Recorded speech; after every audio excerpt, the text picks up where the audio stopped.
Even when you feel low, you can still go. Even when you feel slow, you can still go. Even when there's no hope, you can still go. Go, go, go, go, go, go, go. तो हम देखते हैं हमारे organic chemistry के memory based question का solution.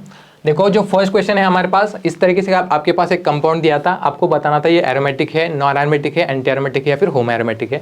अगर compound को देखोगे आपको दिखेंगे सारे एटम जो है वो sp2 हाइब्रिडाइज है, ठीक है। और अगर आप इलेक्ट्रॉन काउंट देखोगे एक लोन पेयर है और 5 हमारे पास पाई बॉन्ड्स है, तो टोटल 12 पाई इलेक्ट्रॉन्स है, यानी कि ये क्या है हमारे पास 4n पाई इलेक्ट्रॉन वाला सिस्टम है जो कि sp2 हाइब्रिडाइज होने के कारण, एटम सारे sp2 हाइब्रिडाइज होने के कारण प्लेनर है। तो इसको क्या बोलेंगे, इसको बोलेंगे एंटी एरोमेटिक। इसका आंसर जो था वो था एंटी एरोमेटिक। यहाँ पे बोरॉन की p ऑर्बिटल आपको कॉन्जुगेशन में हेल्प कर रही है।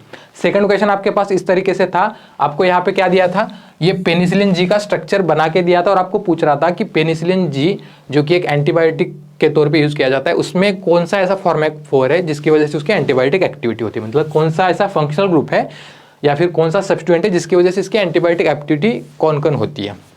तो इसके ऑप्शंस थे, एक तो फिनिल एसिटामाइड, दूसरा आपके पास था बीटा लैक्टम, तीसरा आपके पास था थायाजोलिडिड रिंग और आपके पास था कार्बोक्सिलिक एसिड। इसका आंसर क्या आएगा, बीटा लैक्टम रिंग, ठीक है, बीटा लैक्टम रिंग। जो पेनिसिलिन जी की एंटीबायोटिक एक्टिविटी होती है वो बीटा लैक्टम रिंग की वजह से होती है।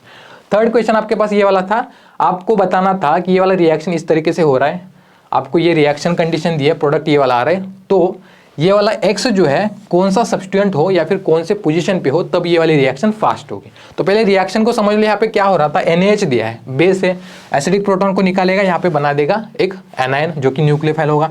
ये क्या कर रहा है, देखो ये अटैक यहाँ पे कर रहा है, नेगेटिव चार्ज इस तरीके से रिंग में डीलोकलाइज होकर वापस आ रहा है और इस O- को यहाँ से बाहर निकाल रहा है। मतलब रिएक्शन कौन सी हो रही थी, यहाँ पे हो रही थी एडिशन इलिमिनेशन मैकेनिज्म। यहाँ पे मैकेनिज्म कौन सा हो रहा था, एडिशन इलिमिनेशन मैकेनिज्म, और इस तरीके से वाला प्रोडक्ट मिल रहा था। और हमें पता है एडिशन इलिमिनेशन मैकेनिज्म में जब भी न्यूक्लियोफाइल रिंग के ऊपर अटैक करता है तो जो नेगेटिव चार्ज आता है उसको जितना ज्यादा स्टेबलाइजेशन मिल पाएगा उतना रिएक्शन का रेट फास्ट होगा। अगर यहाँ पे एक्स ऑप्शंस अगर आपने देखे हुए हैं तो यहाँ पे ऑप्शंस क्या थे, पैरा पे NO2, पैरा पे OMe, उसके बाद आपके पास क्या था, पैरा पे उसके बाद आपके पास ऑप्शन क्या थे, मेटा पे OMe और यहाँ पे मेटा पे NO2। तो हमें पता है अगर पैरा पोजीशन पे NO2 होगा तो इस नेगेटिव चार्ज को ज़्यादा स्टेबलाइजेशन मिलेगी थ्रू स्ट्रॉन्ग -M इफेक्ट, और इसकी वजह से इसका आंसर क्या होने वाला था, पैरा पे NO2 ग्रुप, ठीक है। इसके बाद ये वाला जो क्वेश्चन हमारे पास था, आपको 1, 2 और आई थिंक 5 इस तरीके से कार्बन मेंशन करके दिए थे, आपको इसका RS कॉन्फ़िगरेशन निकालना था। मैं इसका आंसर आपको पहले ही बता देता हूँ, इसका जो है 1 का भी S आने वाला था, 2 का भी S आने वाला था और 5 का भी S ही आने वाला था। किस तरीके से देखो, अगर मैं 2 के लिए देखो, यहाँ पे आप देखो ऑक्सीजन है, इसको फर्स्ट प्रायोरिटी मिलेगी, हाइड्रोजन को लास्ट प्रायोरिटी मिलेगी, इधर भी कार्बन है इधर भी कार्बन है, बट इस कार्बन के साथ ज़्यादा कार्बन लगे हैं तो इसको सेकंड प्रायोरिटी, इसको थर्ड प्रायोरिटी। 1 2 3 वाला रोटेशन देखोगे, 1 2 3 4 वाला एंटी क्लॉकवाइज है, एस आ गया आपका किसका, 2 का। 1 के लिए अगर आप देखोगे, देखो सारे ही साइड के एटम जो है वो कार्बन से, बट इस कार्बन के साथ H लगा है, इस कार्बन के साथ कार्बन है, यहाँ पे ऑक्सीजन है, तो इधर फर्स्ट प्रायोरिटी आ गई, राइट। यहाँ पे क्योंकि कार्बन के साथ 2 कार्बन लगे हैं तो इसके आगे यहाँ पे सेकंड प्रायोरिटी, इसके आगे थर्ड प्रायोरिटी, और ये कार्बन जो इसके साथ सिर्फ H लगे इसके आगे फोर्थ प्रायोरिटी। इंपॉर्टेंट बात क्या थी कि आप अगर फ्रंट साइड से देख रहे हो तो ये वाला जो मिथिल था ये बैक साइड पे, यानी कि इसको आपको डैश पे इमेजिन करना था। और अब अगर आप देखोगे ये जो 1 2 3 4 वाला रोटेशन है ये क्या है, एंटी क्लॉकवाइज था, तो ये भी S आएगा बिकॉज हमारा फोर्थ प्रायोरिटी ग्रुप डैश पे है। तो यहाँ पे 1 का भी S, 2 का भी S। 5 के लिए अगर आप देखोगे आपको क्या देखना था, यहाँ पे जो H है वो H पे है, ये फ्रंट की साइड में है और H को फोर्थ प्रायोरिटी मिलनी है, ठीक है। इसके लिए इस वाले 5 वाले कार्बन के लिए 1 2 और 3 प्रायोरिटी अगर आप देखोगे, आप देख सकते हो इस कार्बन पे कार्बन और 2 H है, इस कार्बन पे कार्बन और 2 H है, इस कार्बन पे 3 कार्बन है, मतलब फर्स्ट प्रायोरिटी इसको, सेकंड इसको। क्यों, क्योंकि आगे जाओगे तो इस कार्बन पे ऑक्सीजन है, इधर आगे जाओगे तो कार्बन पे कार्बन है, तो फर्स्ट इधर, सेकंड इधर, थर्ड यहाँ पे, फोर्थ हमने H को ऑलरेडी दे दी है। तो 1 2 3 वाला ये जो रोटेशन था ये क्या था, क्लॉकवाइज था, तो ये R कॉन्फ़िगरेशन आना चाहिए था, बट H हमारा क्या है, वेज पे है, तो इसका क्या आएगा, S आएगा। इस तरीके से आपको ये वाले क्वेश्चन करने थे। इसके बाद देखते हैं नेक्स्ट क्वेश्चन। देखो आपके पास ये वाला क्वेश्चन था, आपको इस तरीके से एक मोलिकुलर ऑर्बिटल बना के दी थी और पूछ रहा था कि ये मोलिकुलर ऑर्बिटल किसकी है। ऑप्शन में क्या क्या था आपके पास, पेंटाडाइनिल कैटाइन की होमो, पेंटाडाइनिल एनाइन की होमो, या फिर पेंटाडाइनिल कैटाइन की लूमो और पेंटाडाइनिल एनाइन की लूमो। तो इसका जो करेक्ट आंसर आने वाला था वो क्या था, होमो ऑफ पेंटाडाइनिल कैटाइन, मतलब ये वाला। क्यों, देखो इसमें अगर आप इलेक्ट्रॉन्स देखोगे कितने हैं, 4 है। मतलब अगर मैं इसके लिए मोलिकुलर ऑर्बिटल डायग्राम बता दूं तो इसमें किस तरीके से आएंगे molecular orbitals, psi1 psi2 psi3 और psi4। ठीक है, इलेक्ट्रॉन्स अगर आप देखोगे 4 है, मतलब 2 इलेक्ट्रॉन यहाँ पे होंगे, 2 इलेक्ट्रॉन यहाँ पे होंगे, मतलब ये psi2 क्या हो गया इसका, ये हो गया होमो। और psi2 है, मतलब इसमें अगर हम नोड देखेंगे तो ये कितना आएगा, ये आएगा 1। आप देख सकते हो यहाँ पे एक नोड मेंशन करके दिया था ना, मतलब ये क्या है, ये psi2 है। और ये अगर psi2 है तो ये क्या होगा हमारे पास, पेंटाडाइनिल कैटाइन का होमो होगा। अगर एनाइन होता तो वहाँ पे 6 इलेक्ट्रॉन होते। ठीक है, तो इस तरीके इसका आंसर ये वाला आने वाला था, क्या, होमो ऑफ पेंटाडाइनिल कैटाइन। ठीक है, क्वेश्चन नंबर 6 को अगर हम देखेंगे, आपको इस तरीके से एक कन्फर्मेशन बना के दिया था और आपको पूछा था कि करस्पॉन्डिंग स्ट्रक्चर क्या होगा। सिंपली आपको इसको वेज डैश फॉर्म में बताना था। अगर आप इसका वेज डैश फॉर्म ड्रॉ करते हो, देखो ये वाला OH इक्वेटोरियल अप है, मतलब ऊपर की तरफ है, तो यहाँ पे इसको फेज से दिखाएंगे। ठीक है, उसके बाद नेक्स्ट कार्बन पे मिथिल नीचे की तरफ है, तो यहाँ पे मिथिल को यहाँ पे डैश पे दिखाएंगे। उसके बाद एक कार्बन छोड़ के नेक्स्ट कार्बन पे यहाँ पे मिथिल ऊपर की तरफ है, मतलब यहाँ पे इस तरीके से मिथिल आपका वेज पे। तो अब आप देख सकते हो OH और ये जो Me है जो कि 1,4 रिलेशन में, इनको आपको सिस रखना था और दोनों Me को ट्रांस रखना था, ये इसका करेक्ट आंसर था। ठीक है, अब आते हैं इस वाले क्वेश्चन पे। अब इस क्वेश्चन का अगर आप देखोगे, ठीक है, मैंने यहाँ पे मिरर बीच में ऐसे लगा दिया है। अब ये वाले 2 कंपाउंड थे, अगर आप ऐसे मिरर इसको इमेजिन करोगे ना तो आपको ये लगेगा कि एक दूसरे की मिरर इमेज है, बट एक्चुअल में ऐसे है नहीं। ठीक है, ये वाला मिथिल इस मिथिल को रिफ्लेक्ट कर रहा है, चलो ठीक है, ये वाला H इस H को रिफ्लेक्ट कर रहा है। बाद में ये वाली जो 6 मेंबर रिंग है ना, ये इस बोर्ड के प्लेन में है, और ये वाली जो 4 मेंबर रिंग है इस बोर्ड के हाफ आगे है हाफ पीछे है, मतलब ये मिथिल क्या है, इस वाले बोर्ड के प्लेन में ही है।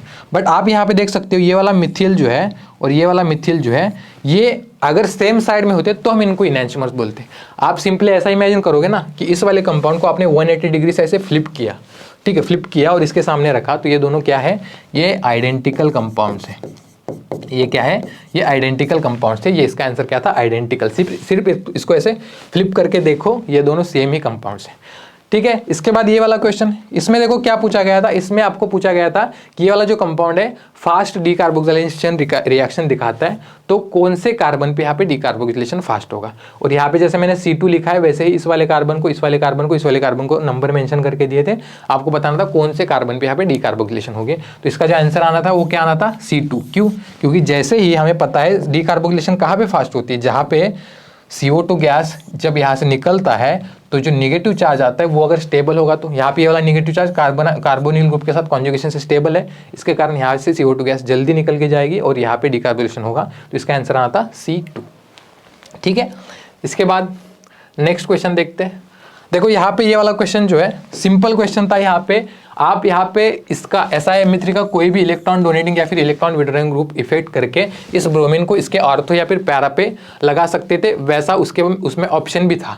बट यहाँ पे आप एक चीज़ को भूल रहे थे कि स्टेबिलिटी ऑफ कार्बोकैटायन जो कि सिलिकॉन के नेक्स्ट वाले कार्बन पे प्रेजेंट होता है। ये हमने बाकी बहुत सारे मैकेनिज्म में देखा होता है। मान लो यहाँ पे Br2 है, मतलब किस तरीके से Br बॉन्ड है, जब इस वाले पाई बॉन्ड ने यहाँ पे इसके ऊपर अटैक किया तो कैसे लगा, देखो कैसे हो गया। देखो सिलिकॉन इस वाले कार्बन पे SiMe3 और इसी कार्बन पे मान लो ब्रोमीन लग गया, तो यहाँ पे आ गया पॉजिटिव चार्ज। और हमें पता है जिस भी कार्बन के मतलब कार्बन सिलिकॉन बॉन्ड के अगर नेक्स्ट कार्बन पे पॉजिटिव चार्ज है तो उसको वो स्टेबलाइज करता है, हाइपर कॉन्जुगेशन होगा यहाँ पे, ये इलेक्ट्रॉन इसको देके यहाँ से बाहर चला जाएगा।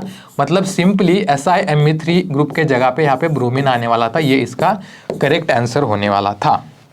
ठीक है, ये वाला इसका करेक्ट आंसर होने वाला था।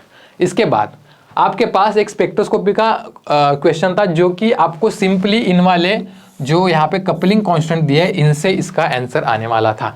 ये वाला कंपाउंड था, आपको बोल रहा था कि HA, HB और HC के लिए जो करेक्ट सिग्नल है वो कौन से होंगे, वो आपको यहाँ पे मैच करना था। तो अब आप देखिए यहाँ पे आप देख सकते हो ये वाला जो HC है इसके साथ क्या है, सिस कपलिंग दिखा रहा है। ठीक है, और इसके साथ क्या दिखा रहा है, ट्रांस कपलिंग दिखा रहा है। ठीक है, ट्रांस में इसके साथ क्या है, सिस में है। तो ऑब्वियसली HC के लिए क्या होगी, HC के लिए कौन सी वैल्यू होगी यहाँ पे, HC के लिए यहाँ पे ट्रांस के लिए 16 हर्ट्ज और सिस के लिए 10 हर्ट्ज होंगी, मतलब ये इसका सिग्नल था। ठीक है, इसके बाद आप देख सकते हो ये वाला HB जो है HC के साथ ट्रांस है, ठीक है, और HB मतलब यहाँ पे सेम कार्बन पे है, ठीक है। तो इसकी वजह से यहाँ पे क्या हो जाएगा, देखो यहाँ पे ये जेमिनल कपलिंग है, मतलब HB के लिए यहाँ पे एक तो ट्रांस के लिए 16 हर्ट्ज वैल्यू और जेमिनल के लिए 4 हर्ट्ज वैल्यू, मतलब HB का सिग्नल ये वाला था और ये वाला जो सिग्नल था इसके लिए किसके लिए था, HA के लिए था। कैसे, इसके साथ HC के साथ सिस कपलिंग जिसके लिए यहाँ पे 10 हर्ट्ज और HB के साथ यहाँ पे जेमिनल कपलिंग जिसके लिए यहाँ पे 4 हर्ट्ज। इस तरीके से आपको सिंपली कपलिंग कांस्टेंट से यहाँ पे इसको सॉल्व करना था, ठीक है। अब आते हैं इस वाले क्वेश्चन पे। देखो इस वाले क्वेश्चन में आपको क्या बोला गया था, ये आपके पास एक कंपाउंड दिया हुआ है जिसकी रिएक्शन अगर हम मिथिल आयोडाइड के साथ करते हैं तो प्रोडक्ट क्या आएगा। अब यहाँ पे सिंपल सी एक चीज़ थी कि इस वाले नाइट्रोजन के लोन पेयर इस तरह से एरोमेटिसिटी के कारण कॉन्जुगेशन में इन्वॉल्व है, इस वाले नाइट्रोजन के लोन पेयर यहाँ पे फ्री है, तो ऑब्वियसली ये वाले नाइट्रोजन के लोन पेयर ये मिथिल वाले कार्बन को देगा, यहाँ से आयोडीन माइनस बाहर चला जाएगा और हमें जो प्रोडक्ट मिलेगा वो कौन सा रहेगा, देखो ये इस तरीके से यहाँ पे, और यहाँ पे ये 5 मेंबर नाइट्रोजन की रिंग है, इस पे आके लग गया मिथिल और आ गया पॉजिटिव चार्ज, तो ये इसका प्रोडक्ट आने वाला था जिसका यहाँ पे काउंटर आयन था I-, ठीक है, ये इसका था यहाँ पे करेक्ट आंसर। इसके बाद आते हैं इस वाले क्वेश्चन पे जिसमें यहाँ पे पूछा था कि जो मैलिक अनहाइड्राइड है, जो हमारा डायनोफाइल होता है डिलसेल्डर रिएक्शन में, उसके साथ इन डाइन्स की जो रिएक्टिविटी का ऑर्डर रहेगा वो क्या रहेगा, ठीक है। आई थिंक इनको P, M और N इस तरह से कुछ यहाँ पे आइडेंटिफिकेशन दिए थे।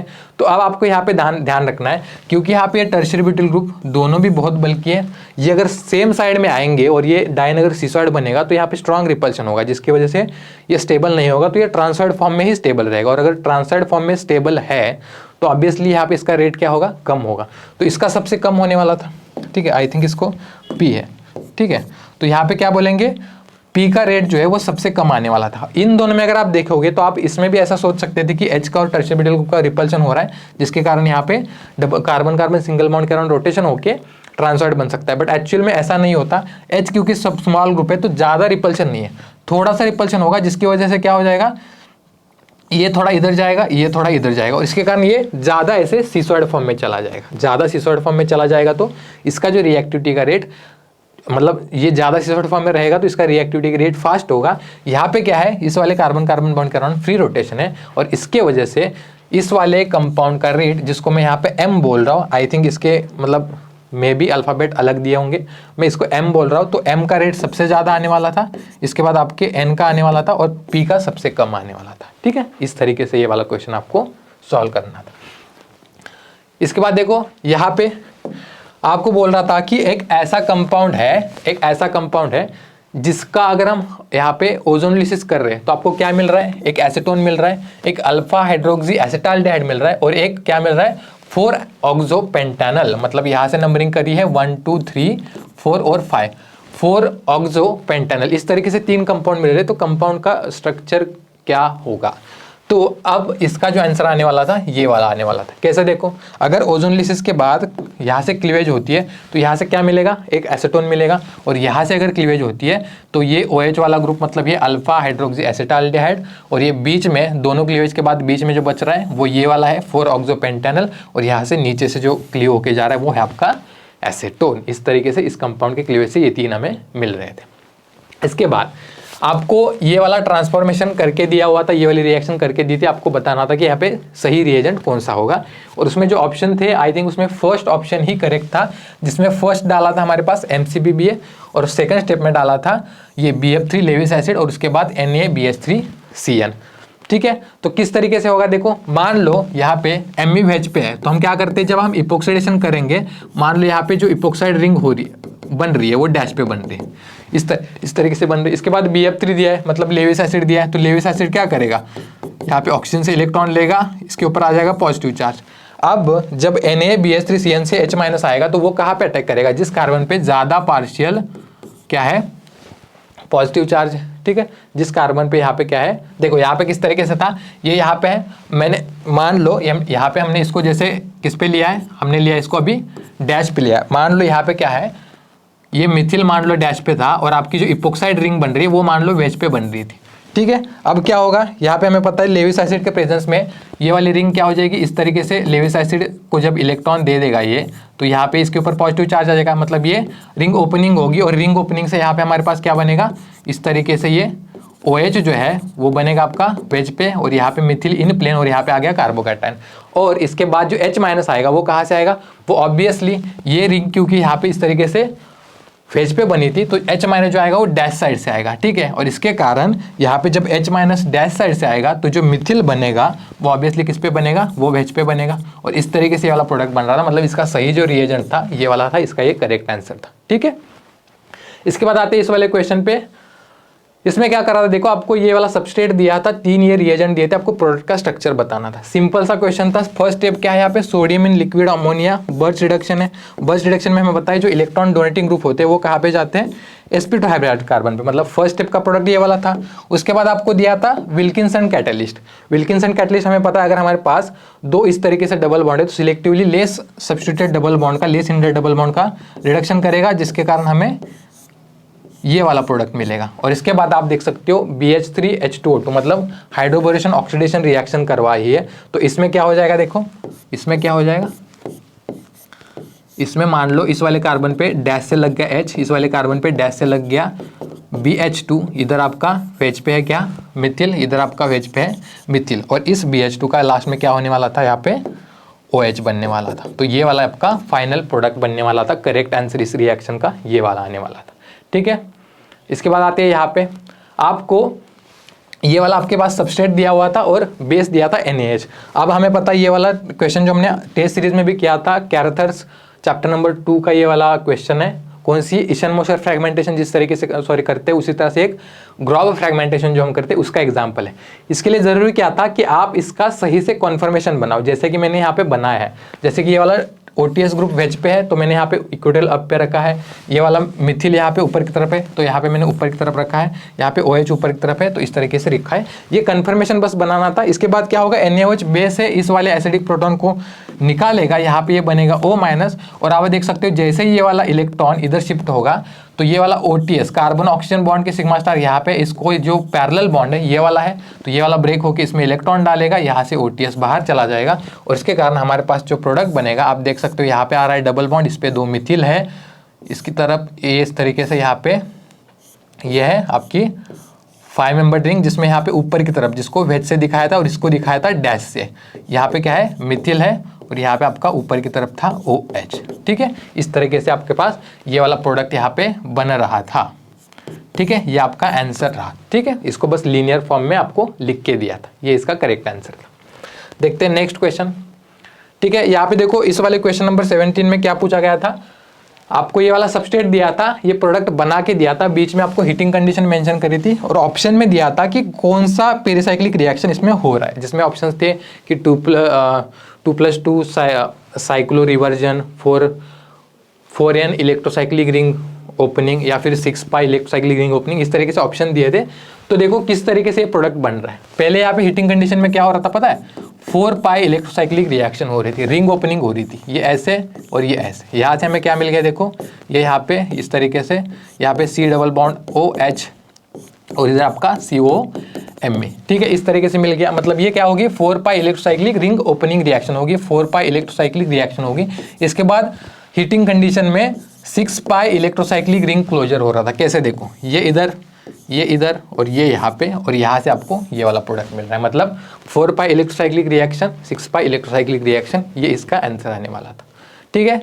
इसके बाद ये वाला क्वेश्चन, यहाँ पे आपको सेम ये सबस्ट्रेट दिया था, ये वाला प्रोडक्ट बना के दिया था, सिर्फ आपको इसकी ट्रांजिशन स्टेट देखनी थी। तो जब भी हम ट्रांजिशन स्टेट देखते हैं हम क्या करते हैं, जो भी यहाँ पे इस डबल बॉन्ड की स्टीरियोकेमिस्ट्री है, जो भी मिथिल की स्टीरियोकेमिस्ट्री, उसको एज इट इज रखते हैं। और जो ऑप्शंस थे उसके अकॉर्डिंग अगर हम देखेंगे आपके पास कुछ इस तरीके से था। देखो ये वाला ट्रांजिशन स्टेट आपको बना के दिया था यहाँ पे। अब आप देखो ऑक्सीजन के नेक्स्ट कार्बन पे ये जो Me है वो ऊपर की तरफ है, मतलब हम इसको यहाँ पे रखेंगे। उसके बाद ये एज इट इज यहाँ पे डबल बॉन्ड आ गया, ठीक है। उसके नेक्स्ट कार्बन पे यहाँ पे क्या आ गया, डबल बॉन्ड, और इस डबल बॉन्ड के अक्रॉस यहाँ पे मिथिल क्या है, ये यहाँ पे ट्रांस स्टीरियोकेमिस्ट्री है ना, तो इसको ऐसे रखेंगे, ठीक है। और यहाँ पे आपको ऐसे ऐसे बना के दिया था, तो यही इसका करेक्ट आंसर था। ये ट्रांजिशन स्टेट बनेगी जिसके थ्रू अगर हम रिएक्शन करते हैं तो हमें ये वाला प्रोडक्ट मिलेगा। कैसे, ये इधर शिफ्ट होगा, ये यहाँ पे शिफ्ट होगा और ये यहाँ पे शिफ्ट होगा, जिसके थ्रू हमें ये वाला प्रोडक्ट मिलेगा। कैसे, देखो यहाँ पे आपका Me, ठीक है, ये ऊपर की तरफ है, बाद में यहाँ पे डबल बॉन्ड, ये यहाँ पे आ गया, इधर आपका ये ये क्लियर हो गया ना। देखो यहाँ पे ये मिथिल ऊपर की तरफ है तो यहाँ पे लिख दिया, ये वाला इधर डबल बॉन्ड बन रहा है जिसके थ्रू यहाँ पे इस तरीके से ये ट्रांस स्टीरियोकेमिस्ट्री आ रही है, और ये वाला मिथिल इक्वेटोरियल अप पे है तो इसको हम यहाँ पे क्या दिखाएंगे, इस तरीके से वेज पे दिखाएंगे। और उसके बाद आप देख सकते हो यहाँ पे जो बॉन्ड बना है यहाँ पे क्या है CH2CO, यानी कि ये इस तरीके से, तो यही वाला प्रोडक्ट बन रहा है ना, तो ये वाली इसकी ट्रांजिशन स्टेट बनेगी जिसमें हमें सिर्फ इस वाले ट्रांस डबल बॉन्ड की और इस मिथिल की स्टीरियोकेमिस्ट्री का ध्यान रखना था। ठीक है, इसके बाद ये वाला क्वेश्चन भी सिंपल था, थोड़ा सा ट्रिकी था अगर आपको इसका सही नॉलेज था। देखो यहाँ पे क्या बोल रहा था कि HA और HB में 3J कपलिंग हो रही है, और HB और यहाँ पे जो मिथिल की प्रोटॉन है HC, इनमें क्या हो रही है, 3J कपलिंग हो रही है। तो दो कंडीशन दी थी ये वाली, और पूछा था कि सिग्नल क्या होगा जब जो JAB है, मतलब इन दोनों का जो कपलिंग कांस्टेंट है वो कम है then coupling constant of this two, तो सिग्नल क्या आएगा। और दूसरी कंडीशन क्या थी, ये वाले दोनों कपलिंग कांस्टेंट जो वो सेम है। अब आप देखो दूसरी कंडीशन सिंपल सी थी, ये क्या बोल रहा है, HB और HC का कपलिंग कांस्टेंट और HA और HB का कपलिंग कांस्टेंट सेम है, तो हम क्या उनको मतलब काइंड ऑफ इक्विवेलेंट की तरह ही कंसिडर करेंगे। और इसकी वजह से यहाँ से 3 प्रोटॉन्स और यहाँ से 1 प्रोटॉन, तो टोटल साइड में प्रोटॉन कितने हो गए, HB के कितने हो गए, सॉरी HB के लिए आपको यहाँ पे सिग्नल पूछा था कि किस तरह से सिग्नल का स्प्लिटिंग होगा। तो HB के साइड में अगर ये दोनों कपलिंग कांस्टेंट सेम है तो इधर 3 और इधर 1 प्रोटॉन हो गया, मतलब 4 प्रोटॉन हो गए, तो क्या आएगा, क्विंटेट। तो जो कंडीशन 2 थी इस कंडीशन में क्या आने वाला था, क्विंटेट आने वाला था। और जो कंडीशन फर्स्ट थी जिसमें क्या बोल रहा है कि इन दोनों का कपलिंग कांस्टेंट कम है, इन दोनों का ज्यादा है, तो हम क्या करते हैं, जिसके साथ ज्यादा कपलिंग हो रही उसके साथ पहले सिग्नल देखते। तो ME के साथ जो कपलिंग होगी इसकी वजह से क्या आएगा, यहाँ पे क्वार्टेट आएगा, और यहाँ पे इसके बाद HB के साथ कपलिंग होगी उससे डबलेट आएगा, तो क्वार्टेट ऑफ डबलेट, ये इसका आंसर होने वाला था। ठीक है, मतलब HB का इस कंडीशन में ये सिग्नल और इस कंडीशन में ये सिग्नल, ये आपको ध्यान में रखना था। इसके बाद ये वाला क्वेश्चन देखो, यहाँ पे क्या करना था, ये आपको सबस्ट्रेट दिया था, ये रिएजेंट दिए थे, प्रोडक्ट ढूंढना था। सिंपल सी चीज थी, MnO2 दिया है, यहाँ पे एक अलिलिक अल्कोहल है, यहाँ पे एक नॉर्मल प्राइमरी अल्कोहल है। हमें पता है ये क्या करेगा, अलिलिक अल्कोहल को ऑक्सीडेशन करेगा किसमें, अल्डेहाइड में, तो यहाँ पे बनने वाला था अल्डेहाइड, बाकी ये 2 मिथिल ग्रुप यहाँ पे थे, इधर आपका प्राइमरी अल्कोहल था। इसके बाद आपको PTS मतलब एक स्ट्रॉन्ग एसिड दिया है और 1,3 डायल दिया था, वो क्या करेगा, अल्डेहाइड का प्रोटेक्शन करेगा, जिसकी वजह से हमें यहाँ पे जो प्रोडक्ट मिलेगा वो क्या रहेगा, वो इस तरीके का, ये इधर ये यहाँ पे ये। ठीक है, और लास्ट में PCC दिया था, PCC क्या करता है, इस वाले प्राइमरी अल्कोहल का अल्डेहाइड में ऑक्सीडेशन करेगा, तो यहाँ पे CHO बनने वाला था, और ये वाला इस वाले क्वेश्चन का फाइनल करेक्ट आंसर रहने वाला था। अगर आपने ये किया है तो आपका ये ठीक है। ठीक है, इसके बाद देखो क्वेश्चन नंबर 21 में देखो यहाँ पे क्या पूछ रहा था, आपको ये वाला सबस्ट्रेट दिया था, हीटिंग कंडीशन दिया था, और आपको पूछा था कि प्रोडक्ट क्या आएगा और इलिमिनेशन जो हो रही है वो किस तरीके की हो रही है। तो ऑब्वियसली आपको ये जो ज़ैंथेट ग्रुप दिया है इसको देख के समझना था, हीटिंग कंडीशन है, ज़ैंथेट ग्रुप है, कौन सी रिएक्शन होगी, पायरोलाइटिक सिन इलिमिनेशन। तो सिन वाले 2 ऑप्शन थे, 2 एंटी वाले थे, तो ये सिन वाला तो करेक्ट आने वाला था। बट अब आपको क्या देखना है, सिर्फ स्टीरियोकेमिस्ट्री देखनी थी, जिसके लिए आपको क्या करना है, ये वाला ग्रुप और यहाँ का H जिनकी पायरोलाइटिक सिन इलिमिनेशन होती है उनको सिन ले आना है। और इनको अगर आपको सिन ले आना है तो आपको क्या करना था, देखो यहाँ पे आपका Me है, यहाँ पे आपका ये वाला ग्रुप है OCSSMe, और यहाँ पे आपका डैश पे क्या था, H था। सिमिलरली इधर आपका Me था, इधर आपका यहाँ पे डैश पे H था, और इधर आपका क्या था, PH था। अब इनका रोटेशन करके अगर मैं इन दोनों को सिन ले आऊँ तो कैसे आएगा, देखो यहाँ पे देखो इस वाले ग्रुप को मैंने क्या किया, यहाँ पे O, इधर ये C डबल बॉन्ड S, इधर आपका SMe, इसको नीचे लेके आया मैं, इधर आपका जो Me होगा वो वेज पे मतलब फ्रंट की साइड पे आएगा, डैश पे आएगा H। इस वाले कार्बन पे क्या करेंगे, H को नीचे की तरफ ले आएंगे तो आपका PH चला जाएगा डैश पे, और आपका ये जो Me है वो इधर आएगा वेज पे। अब क्या होगा, ये वाला सल्फर इसके पास लोन पेयर है, H को ले लेगा, ये इधर शिफ्ट होगा और ये इधर शिफ्ट होगा, इस तरीके से पायरोलाइटिक सिन इलिमिनेशन होने वाली थी। अब आप देख सकते हो ये वाला PH और इस कार्बन पे क्या है, यहाँ पे Me, ये दोनों क्या है, यहाँ पे सेम साइड में, सॉरी अपोजिट साइड में, मतलब ये प्रोडक्ट किस तरीके से बन रहा है, यहाँ पे देखो इधर मिथिल और यहाँ पे ये PH, ये वाला आपका क्या आने वाला था, यहाँ पे इस रिएक्शन का करेक्ट आंसर आने वाला था। इसके बाद देखो यहाँ पे ये वाला भी क्वेश्चन, इसमें क्या किया गया था, देखो ये वाला कीटोन दिया है जिसमें एक साइड में मिथिल है एक साइड में कुछ नहीं, LDA दिया है। LDA क्या है, kinetic non nucleophilic kinetic base है। ये क्या करेगा हमारे पास, ये बना देगा यहाँ पे हमारे पास स्टेरिकली लेस सब्स्टिट्यूटेड इनोलेट, ये वाला। और ये जो PHNF2 जो रिएजेंट था इसका काम क्या होता है पता है, यहाँ से TF ग्रुप को देना। ठीक है, तो यहाँ से जो O माइनस है इस वाले रीजन के ऊपर अटैक करके क्या बनाने वाला था, यहाँ पे बनाने वाला था OTF, जो कि एक क्या होता है, ये अच्छा लिविंग ग्रुप होता है। बस अब ये वाला अल्कीन है जिसके ऊपर OTF है, हमारे पास ये वाला अल्कीन है, और इसके साथ आई थिंक मुझे लग रहा है हाँ ये क्या है, यहाँ पे SN है, मतलब यहाँ पे कपलिंग रिएक्शन हो रही थी। तो कार्बन टीन और कार्बन सिलिकॉन में अगर हम कंपेयर करेंगे तो कार्बन टीन बॉन्ड वीक है, तो यहाँ पे जो कपलिंग रिएक्शन जब करेंगे तो क्या प्रोडक्ट आएगा, देखो यहाँ पे डबल बॉन्ड है, इधर मिथिल है, इस वाले कार्बन के साथ कपलिंग होगी, कौन सी, टीन वाले कार्बन की, तो इसको कपल कर दिया, फिर डबल बॉन्ड है, और इस डबल बॉन्ड के अक्रॉस SiO3 ग्रुप जो है ट्रांस में है, तो इसको ऐसे लिखेंगे। तो ये क्या होगा, इस रिएक्शन का फाइनल और करेक्ट प्रोडक्ट, ये वाला ऑप्शन यहाँ पे करेक्ट था। इसके बाद देखो क्वेश्चन नंबर 23 में क्या पूछा गया था, आपको इस तरीके का एक अल्फा बीटा अनसैचुरेटेड मतलब कॉन्जुगेटेड आपके पास एस्टर दिया था, DHQD दिया था, और बाकी जो हमारे रिएजेंट्स होते हैं, हमारे असिमेट्रिक डायहाइड्रोक्सिलेशन में जो रिएजेंट्स होते हैं वो आपको यहाँ पे दिए गए थे। ठीक है, मैं बस यहाँ पे DHQD लिख रहा हूँ, और इसमें आपको बताना था कि या इस वाले डबल बॉन्ड का हाइड्रोक्सिलेशन होगा या फिर इस वाले डबल बॉन्ड का हाइड्रोक्सिलेशन होगा, और ऑप्शन जो आपके थे एक बार सिन था एक बार एंटी था। तो इतना तो पता है, डायहाइड्रोक्सिलेशन जो होती है हमारे पास DHQD मतलब इस वाले असिमेट्रिक डायहाइड्रोक्सिलेशन जो होती है वो तो हमारे पास क्या होती है, सिन डायहाइड्रोक्सिलेशन ही होती है। बस फेज से होगी या फिर डेथ से होगी वो डिपेंड करता है इस पे। अगर हमारे पास DHQD है तो जो हम डायहाइड्रोक्सिलेशन करते हैं वो किससे करते हैं, वो फेज से करते हैं। और अगर आप डबल बॉन्ड की बात करोगे तो ये वाला double bond in comparison with this double bond क्या है, ज़्यादा इलेक्ट्रॉन डिफिशिएंट है, बिकॉज ये इलेक्ट्रॉन खींच भी रहा है और कार्बोनिल कार्बन का माइनस आई इफेक्ट भी लग रहा है, इधर ये वाला मिथिल का प्लस आई इफेक्ट लग रहा है। तो कंपेरेटिवली ये वाला डबल बॉन्ड थोड़ा इलेक्ट्रॉन रिच है, तो डायहाइड्रोक्सिलेशन जो होने वाला था वो उस वाले डबल बॉन्ड का होने वाला था। और क्योंकि DHQD है तो दोनों भी जो OH आते हैं वो क्या आएंगे, सिन आएंगे, और वो भी कहाँ से आएंगे, फेज साइड से आएंगे। ठीक है, तो ये इसका करेक्ट आंसर आने वाला था। इसके बाद यहाँ पे आते हैं, ये वाला सबसेट आपको दिया था, यहाँ पे आपको लास्ट स्टेप में क्या करना था, यहाँ पे रॉबिन्सन एनुलेशन करना था। कैसे, देखो LD है, एसिडिक प्रोटॉन को निकालेगा। अब ये वाली भी और ये वाली भी दोनों भी ज़्यादा स्टेरिकली डिफरेंस नहीं है।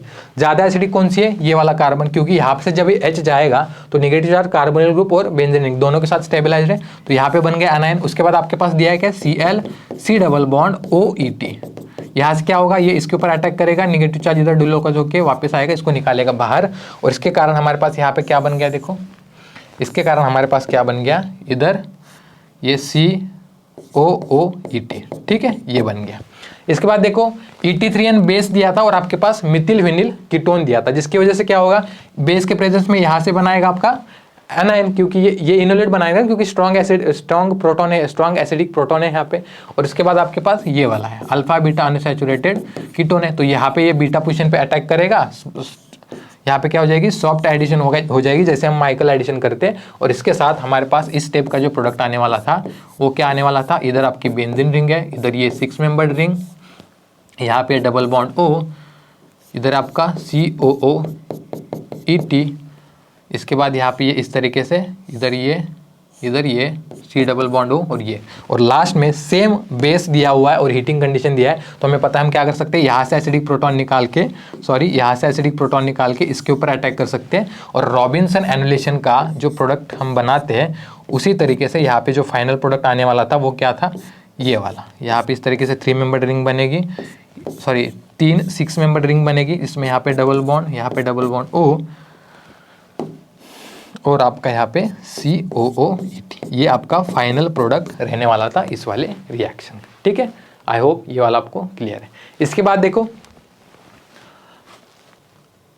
देखो हमारे पास ये वाला रिएक्शन दिया था, ठीक है, इसमें आपको प्रोडक्ट बनाना था। अब हमें पता है फर्स्ट स्टेप जो हो रहा है alpha beta unsaturated carbonyl compound का क्या हो रहा है, यहाँ पे बर्स्ट रिडक्शन हो रहा है। लिथियम क्या करेगा, मेटल है, यहाँ पे इलेक्ट्रॉन देने वाला था, ये इधर इलेक्ट्रॉन शिफ्ट होंगे, ये इधर इलेक्ट्रॉन शिफ्ट होंगे।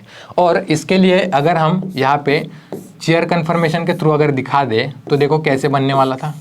यहाँ पे क्या हुआ, इस वाले लिथियम ने यहाँ से नीचे से इलेक्ट्रॉन दिया, आपका यहाँ पे मिथिल है ऊपर की तरफ, यहाँ पे आपका डबल बॉन्ड बन गया, इधर ये O- है, इधर आपका मिथिल इन प्लेन है, ठीक है, इस तरीके से स्ट्रक्चर है। अब आपके पास क्या है, इलेक्ट्रोफाइल है इथिल आयोडाइड। अब आपको बस ये देखना था कि इथिल जो आएगा वो एक्सियल से आएगा या फिर इक्वेटोरियल से आएगा। तो जनरली मान लो अगर हम सिंपल प्रोटोनेशन कर रहे होते हैं तो जब ये नेगेटिव चार्ज इधर स्टेबल होगा, यहाँ से जो इलेक्ट्रोफाइल आएगा वो एक्सियल आएगा। बट अब क्योंकि यहाँ पे एक्सियल पोजीशन पे ये मिथिल ग्रुप लगा है, जो अगर इथिल एक्सियल आएगा तो 1,3 डायक्सियल इंटरेक्शन करेगा, जिसके कारण जब ये इधर शिफ्ट होगा और ये इथिल वाले कार्बन पे अटैक करेगा तो जो इथिल ग्रुप आएगा वो क्या कहाँ से आएगा, वो आएगा इक्वेटोरियल पोजीशन से, to avoid 1,3 diaxial interaction with this axial methyl group. और इसके कारण हमारे पास ये वाला प्रोडक्ट बनेगा, जिसमें आपको स्टीरियोकेमिस्ट्री बतानी थी। यहाँ पे जंक्शन ट्रांस होगा, मिथिल जिसमें ऊपर की तरफ है, H नीचे की तरफ है, और यहाँ पे इथिल आपका डैश पे और आपका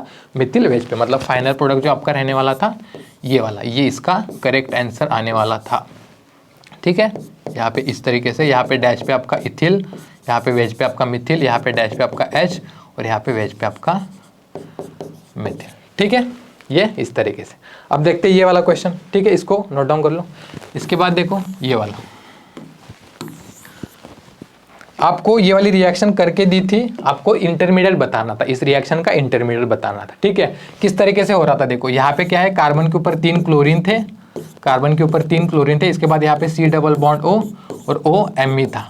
ठीक है, अब NaOMe दिया है तो NaOMe में OMe माइनस है, यहाँ पे तो कोई एसिडिक प्रोटॉन है नहीं, तो एज ए न्यूक्लियोफाइल एक्ट करेगा, ये अटैक करेगा यहाँ पे, नेगेटिव चार्ज ऑक्सीजन के ऊपर जाके वापस आएगा और ये यहाँ से इसको लिविंग ग्रुप बना के बाहर निकालेगा। तो हमारे पास क्या बनेगा, CCl3 माइनस, और यहाँ से जब Cl निकल के जाएगा तो यहाँ पे क्या बनेगा, डाइक्लोरोकार्बिन, जो हम नॉर्मल हमारे कार्बिन में करते हैं। तो डाइक्लोरोकार्बिन बन गई। अब हमारे पास क्या है, फ्यूरान है। तो जैसे हम यहाँ पे पायरोल के लिए वगैरह करते हैं, उसी तरीके से अगर हम यहाँ पे करते हैं, देखो इस वाले फ्यूरान के ऊपर क्या हो जाएगी, इस डाइक्लोरोकार्बिन की एडिशन हो जाएगी। देखो ठीक है, कैसे, देखो यहाँ पे सिंपली ये वाला ऑक्सीजन अपने लोन पेयर इधर शिफ्ट करेगा, ये अटैक करेगा इसके ऊपर। ठीक है, तो इसकी वजह से यहाँ पे क्या बन गया, इस तरीके से आपके पास ये यहाँ पे 5 मेंबर्ड रिंग, इधर आ गया पॉजिटिव चार्ज, इसने अटैक किया यहाँ पे कार्बन के ऊपर, इधर क्लोरीन है, इधर क्लोरीन है, इसके ऊपर आ गया नेगेटिव चार्ज। अब इसके बाद क्या हो जाएगा, देखो इसके बाद ओके, देखो ये कैसे हो रहा था, देखो ठीक है, यहाँ पे जब ये डबल बॉन्ड है तो इस डबल बॉन्ड के ऊपर इस क्लोरीन डाइक्लोरोकार्बिन की क्या होगी, एडिशन होगी, और इसकी वजह से हमें यहाँ पे ये मिल रहा था, ये वाला प्रोडक्ट। ठीक है, ये वाला प्रोडक्ट हमें यहाँ पे मिल रहा था, और इस प्रोडक्ट से ये वाला मतलब ये क्या था, इस रिएक्शन का इंटरमीडिएट। आपको यही इसका आंसर ढूंढना था कि इस रिएक्शन का इंटरमीडिएट क्या है। अब ये इंटरमीडिएट क्यों है, देखो क्योंकि हमें यहाँ से यहाँ तक कैसे पहुँचने को मिल रहा है। देखो यहाँ से यहाँ तक कैसे पहुँचने को मिल रहा है, तो यहाँ पे ये वाला जो ऑक्सीजन जब इधर इलेक्ट्रॉन शिफ्ट करेगा, ये वाला इधर शिफ्ट करेगा, और यहाँ से जो क्लोरीन माइनस आएगा वो इस वाले कार्बन पे अटैक करेगा, जिसके कारण हमें यहाँ पे ये इस तरीके से रिंग एक्सपांशन होता हुआ दिखेगा। ठीक है, तो इधर ये क्लोरीन और इस तरीके से। तो आपको बताना क्या था कि ये जो प्रोडक्ट बन रहा है इस रिएक्टेंट से, तो जिसमें इंटरमीडिएट क्या बन रहा है, तो इंटरमीडिएट आपका बन रहा था ये वाला, और ये इसका करेक्ट आंसर था। ठीक है,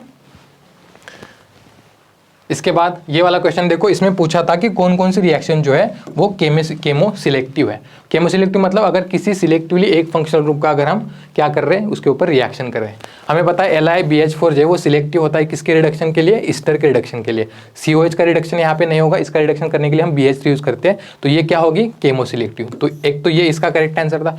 दूसरी बात, यहाँ पे अगर आप देखोगे Ag2CO3 और सिलाइट दिया था, इसको क्या बोलते हैं, फेटिजोन्स रिएजेंट। और हमें पता है ये क्या करेगा, अगर इस तरीके से हमारे पास सेकेंडरी अल्कोहल और अलिलिक अल्कोहल अगर है, तो ये क्या करेगा, हमारे पास अलिलिक अल्कोहल का ऑक्सीडेशन करेगा सिलेक्टिवली। तो यहाँ पे अलिलिक अल्कोहल का ऑक्सीडेशन हो गया सिलेक्टिवली, इसका मतलब ये नहीं कि ये केमो सिलेक्टिव है। फंक्शनल रूप तो सेम ही है ना, बस इसके पोजीशन की वजह से इसका ऑक्सीडेशन हो गया, तो इसको केमो सिलेक्टिव नहीं बोलेंगे। इसकी अगर हम बात करेंगे, देखो सिंपली डबल बॉन्ड का रिडक्शन होगा, तो ये भी केमो सिलेक्टिव नहीं है। इसकी अगर हम बात करेंगे, ये क्या है, आयोडोलैक्टोनाइजेशन। जो यहाँ पे जो आयोडीनेशन होता है, पहले जो आयोडीनियम आयन बनेगा वो कहाँ पे बनेगा, इस वाले अल्किन के साथ रिएक्शन होकर बनेगा, ना कि कार्बोक्सिलिक एसिड के साथ। मतलब ये वाला फंक्शनल ग्रुप था कार्बोक्सिलिक एसिड और अल्किन था, दोनों के भी प्रेजेंस, दोनों भी होते हुए भी आयोडीन की रिएक्शन किसके साथ हुई, सिलेक्टिवली इस वाले फंक्शनल ग्रुप के साथ। मतलब ये क्या है, केमोसिलेक्टिव। तो आपका जो करेक्ट आंसर आने वाला था एक ये रिएक्शन और एक ये रिएक्शन। ठीक है, अब देखते हैं ये वाला क्वेश्चन। इसमें देखो क्या पूछा गया था हमें, आपको ये वाला कंपाउंड दिया गया था, बोला गया था कि मतलब इसका नाम था क्या, आई थिंक यूडिस्मिल कैटायन, और ये बोल रहा था कि इसमें क्या हो रहा है, हाइड्राइड शिफ्ट हो रही है, रिंग कॉन्ट्रैक्शन हो रहा है, और उसके बाद लॉस ऑफ प्रोटॉन हो रहा है, जिससे कुछ एक नेचुरल प्रोडक्ट बन रहा था। तो आपको उस नेचुरल प्रोडक्ट का स्ट्रक्चर बनाना था। अब नेचुरल प्रोडक्ट का स्ट्रक्चर ध्यान में रखने की कोई नीड नहीं थी, सिंपली ये जो बताए गए स्टेप है 3 वो उनको आपको इसके ऊपर अप्लाई करना था। कैसे देखो, अब ये इस तरह से पहले बोला हाइड्राइड शिफ्ट, तो आप देखो ये कार्बोकैटायन, ये स्टेबल कब बन सकता है, अगर मैं इस H- को उठा के इसके ऊपर शिफ्ट कर दूं और यहाँ पे टर्शियरी कार्बोकैटायन बने तो वो स्टेबल बन सकता है। तो मैंने कार्बोकैटायन की स्टेबिलिटी के बेसिस पे यहाँ पे क्या किया, फर्स्ट हाइड्राइड शिफ्ट किया। ध्यान क्या रखना था, क्योंकि स्टेरियोकेमिस्ट्री वाइज वहाँ पे सारी चीजें आपको देखनी थी,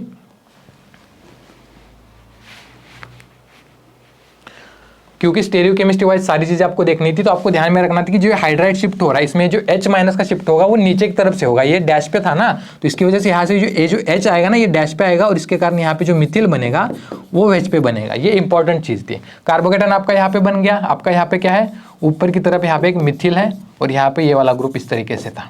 ठीक है, अब ये कार्बोकैटायन बन गया। इसके बाद क्या करना है, रिंग कॉन्ट्रैक्शन। अब रिंग कॉन्ट्रैक्शन करने के लिए कैसे हो सकता है, जब मैं ये वाला ग्रुप जो है इसको उठा के यहाँ पे लगा दूँ। ठीक है, जब मैं इस वाले ग्रुप को यहाँ से उठा के इधर लगा दूँ तो हमारे पास क्या आएगा, देखो हमारे पास अब यहाँ पे कार्बोकैटायन जनरेट हो गया, तो ये मिथिल इन प्लेन चला गया, राइट। और यहाँ पे क्या है, आप देख सकते हो ये वाला ग्रुप, क्योंकि मिथिल वेज पे मतलब ये डैश पे था, तो यहाँ पे जो रिंग कॉन्ट्रैक्शन के लिए वाला ग्रुप इधर माइग्रेट हुआ वो डैश से ही हुआ। मतलब ये इस तरीके से डैश, इस तरीके से ये वेज पे दिखाएंगे, और ये आपके पास इस तरीके से 5 मेंबर रिंग थी, जिसमें यहाँ पे जो ग्रुप माइग्रेट हुआ है उसके बाद 1 और 2 कार्बन के बाद यहाँ पे ये इस तरीके से ये वाला ग्रुप था, ये वेज पे था। ठीक है, ये इस तरीके से। इसके बाद यहाँ पे आपका मिथिल क्या था, वेज पे, और यहाँ पे आपका H डैश पे, और लास्ट में क्या है, लॉस ऑफ प्रोटॉन। तो लॉस ऑफ प्रोटॉन जब आप यहाँ से ये वाला प्रोटॉन निकालोगे, H+ निकालोगे, तो आप देख सकते हो आपका जो फाइनल प्रोडक्ट बनेगा वो किस तरीके से बन रहा था। एक ये 6 मेंबर रिंग इस तरीके से, जिसमें यहाँ पे इधर ये डैश पे लगी है और ये इधर लगी है वेज पे।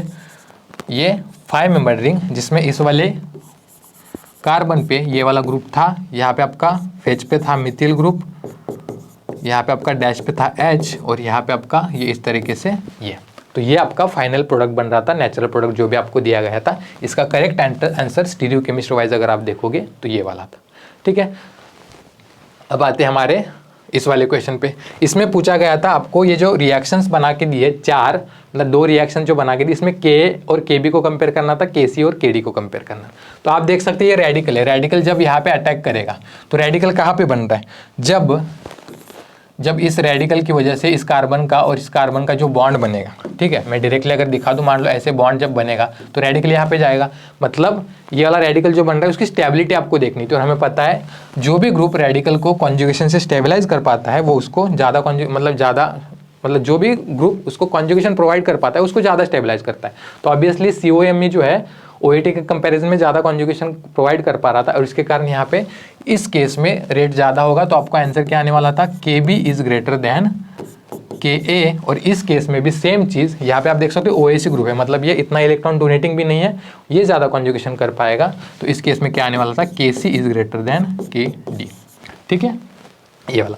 अब देखते हैं लास्ट क्वेश्चन हमारा, ये वाला इंपॉर्टेंट क्वेश्चन था। देखो इसमें बहुत सारे स्टूडेंट में भी कंफ्यूज हुए होंगे, हीटिंग कंडीशन देख के आपको कुछ पेरिसाइक्लिक रिएक्शन जैसा लग रहा था, बट सिंपल क्या हो रहा था, देखो ये वाला O- जो है ना यहाँ पे अटैक कर रहा था, निगेटिव चार्ज ऑक्सीजन के ऊपर जाके वापस आएगा, यहाँ से हमारा जो एसीटेट ग्रुप है इसको यहाँ से बाहर निकाल देगा। तो मेरे पास क्या बन गया, देखो नाइट्रोजन है, ये इधर इस तरीके से, यहाँ पे ये 6 मेंबर रिंग, ठीक है, यहाँ पे इधर डबल बॉन्ड, इधर ये इस तरीके से, और एक इधर 6 मेंबर रिंग थी, और ये एक डबल बॉन्ड इधर है, एक डबल बॉन्ड इधर, यहाँ पे O, ठीक है, इसके बाद ये C डबल बॉन्ड O और ये CH3, इसके ऊपर प्लस चार्ज है।